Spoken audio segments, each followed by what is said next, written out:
Today we're going to go ahead and open up the AFR Plus by Dobeck Performance and see what it came with, and then I'll tell you kind of my plan for installing it on my Honda. Alright, so inside the box we've got this caution to attach black ground wire before you attach the injectors, and don't put dielectric in there. Then we've got a set of instructions. I'll go over those later. Then we've got the actual controller here and the wiring harness. There's some Velcro to attach it inside your vehicle. And then we've got a Bosch oxygen sensor, which you can get at any auto parts store. It's a wideband, so it's nice that they use something generic like this so you can repair it yourself down the road. It's just a number on it there. We've got a curved bung to weld onto the exhaust pipe for our sensor. Got a mounting kit for the gauge.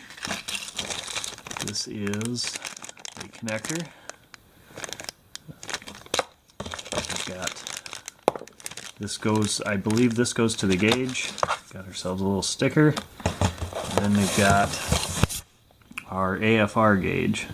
So that's all. Yep, that's all it comes with. Then I'll go through these instructions real quick since this is a pretty short video otherwise. Okay, parts list, everything I showed you. You can get a handlebar mount for this. I am not getting that because I've got that dashboard, adapters, all that sort of thing. It tells you the layout, what each part is. Okay, and then in the operating instructions, it goes over fueling modes, how to adjust it.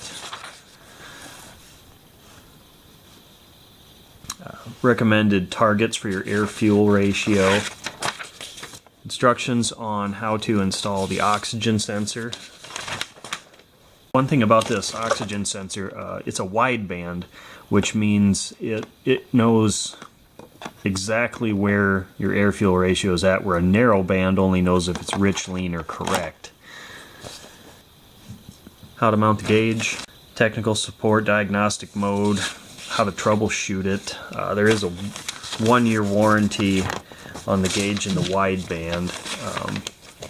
There's no oxygen sensor warranty. And then down here we've got the different power-up options. On the side here, for race vehicle use only, etc., etc.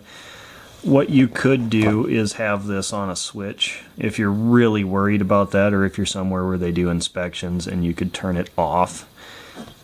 I'm just going to run it on the street anyway. No one where I live inspects this sort of thing. It's not necessary to get a license on your vehicle. It says right here it's not carb legal. So there's your little warning, but that's what it comes with.